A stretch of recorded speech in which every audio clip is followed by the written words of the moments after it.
Hello guys, welcome to my channel. তোমরা সবাই কেমন আছো? আশা করি তোমরা সবাই অনেক ভালো আছো।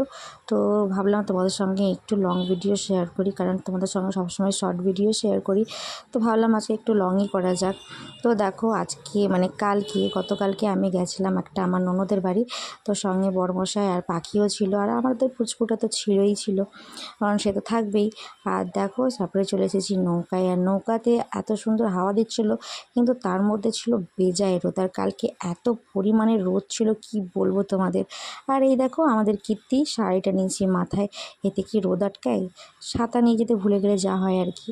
তারপরে দেখো চলে এসেছি, আর এখানে আসা মাত্র কি কিছুক্ষণ পরেই আমাদেরকে দেখো দিয়ে দিয়েছে খেতে, কারণ আমাদের যেতে একটু অনেকটাই দেরি হয়ে গেছিলো, খাবার টাইমই হয়ে গেছিলো।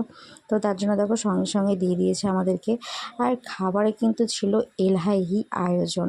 সত্যি কথা, এত আয়োজন করেছে ভাবতে পারিনি। আদৌ বলেছিলাম যে এত আয়োজন করার কোনো প্রয়োজনই ছিল না, কিন্তু কিছু করার নেই, করেছে যখন খেতে তো হবেই।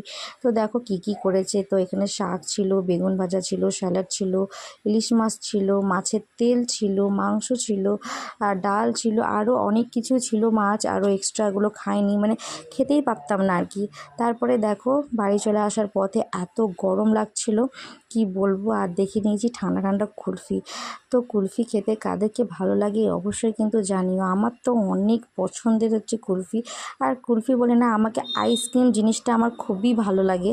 তাই দেখো, ঠান্ডা ঠান্ডা নিয়ে নিয়েছি কুলফি, আর একটা কুলফি দিয়ে দিয়েছি পাখিকে, একটা আমি, আর একটা নিয়ে নিয়েছি আমার বড়মশাই। কুলফিটা সত্যি বলতে খুব একটা ভালো ছিল না কুলফিটা, মানে টেস্টটা খুব একটা ছিল না। ওই খেতে হয় বলেই খেয়েছি। কি আর, গরমে তো ঠান্ডা ঠান্ডা জিনিস খেতে ভালোই লাগে, সে যেমনই হোক। তো যাই হোক, মোটামুটি ভালো ছিল, মানে বলতে হবে অ্যাভারেজ, খুব একটা ভালো না, খুব একটা খারাপও না। তো চলো, ভিডিওটা এখানেই এন্ড করছি। তোমাদের কেমন লাগলো অবশ্যই কিন্তু জানিও। টাটা।